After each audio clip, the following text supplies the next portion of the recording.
Escalation mode is a new to Battlefield style of game mode. It takes some of the elements of control and maybe some of breakthrough and adds more capture points and the removal of capture points as a mechanic as the game evolves. I'll explain. In general, the mode works as follows. The match is composed of two teams of 32, 64 in total, fighting for control over 7 points on the map. It's a total higher than Conquest. Each team, like Conquest, starts on opposite sides of the map and fights for control of these points. In terms of scoring, a team must hold the majority of these points, which fills a meter at the top of the screen. When it fills, the team holding the majority of objectives gets a point. The first team to score 3 points in total wins. Now, here's the part that's changed. When a team scores a point, one of the capture points is removed from the map, and the objective removed is the one closest to the scoring team's base. So as an in general statement, it shrinks the combat zone and, well, escalates the match as it evolves. You now have a smaller zone of interest to fight for flags. Everything's more close quarters, even in outdoors environments. So you won't have to go far to get into the next overall, one-on-one combat. Deaths do not impact the score, but the respawns are not instant. So like Conquest, you can spawn on your squad, your base, or on a captured objective. It is a mixed mode combat style, so vehicles are in the mode. And on average, matches last about 30 minutes. It can go quicker, and of course it can go longer, depending on if there's a stalemate fighting for the last objective, or if it's just a stomp right from the get-go. In terms of best strategies, you're really going to have to get used to a more adaptive play style. You're not going to want to commit to defending or attacking exclusively because the odds are, especially if you're near an enemy base or near yours and the scoring system changes and completely removes that objective, you're going to be switching between attacking and defending regularly. So basically it's going to force you to play a style that's adaptable, attacker, defender, and to that point, it's going to emphasize mobility. So you're going to have to jump between defending a flag, attacking a flag. If an enemy is making grounds on one of your objectives and you have to get back to try to fight to prevent your team from losing a point, you're going to have to pick classes, ideally, and weapons that put yourself in a situation that you'll be able to attack at, say, medium to longer range in the outdoor maps and closer range if you're doing like in-house infantry on one of the more infantry-centered maps like the ones in New York.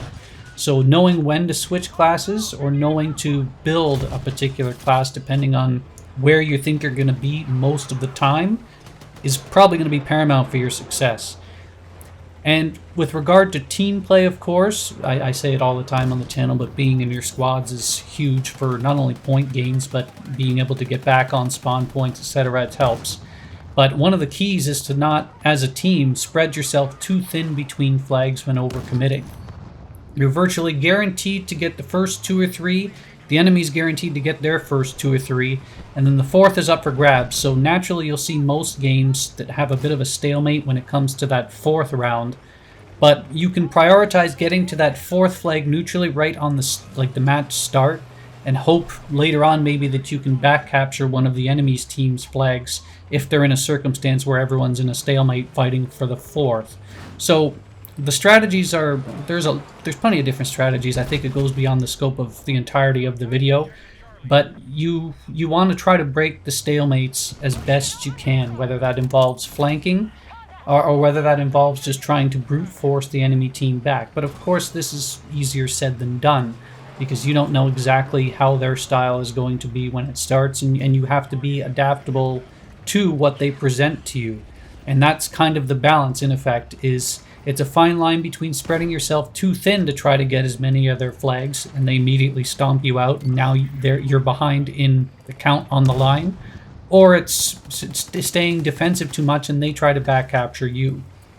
So to that point, like I said, communication with your squads is going to be stressed even more due to how quickly the matches can turn if the enemy manages to get a point and take away one of their back captured bases. To this point as well, you're going to want your vehicles up as best as possible. So even if you have to run or engineer repairing the tanks, then do so, because you do not want the loss of one of your vehicles. And conversely, the elimination of their vehicles as quickly as possible should be a top priority. Smoke grenades from the support class are going to be a major asset for pushing objectives, especially when it's in one of those meat grinder maps. And using the spawn beacons in Assault is fantastic for not only putting yourself in a position where you can respawn quickly to get to an objective, but also to, instead of spawning back, say, at a flag further back or a base further back, spawning on an objective gets you right back into the fight faster. So those are two of the more important gadgets you're probably going to find to use for, at least for strategic locations in the actual gameplay mode. And the other thing too is knowing that a flag eliminated is going to remove closest to either your spawn or their spawn, like the back bases, is going to help an awful lot for strategy. It means you'll effectively be pushing the enemy back closer to their territory when you capture one of theirs. So as much as this might mean that they'll get back on defense and it's tougher to attack them, it also means you don't have to worry about further bases further back toward your territory being captured, and you don't have to worry about that back capture.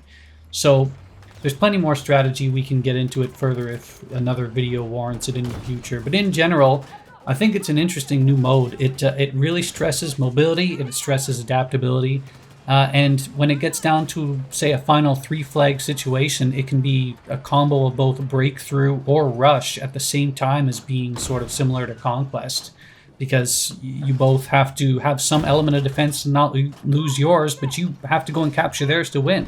So that's where it gets most interesting.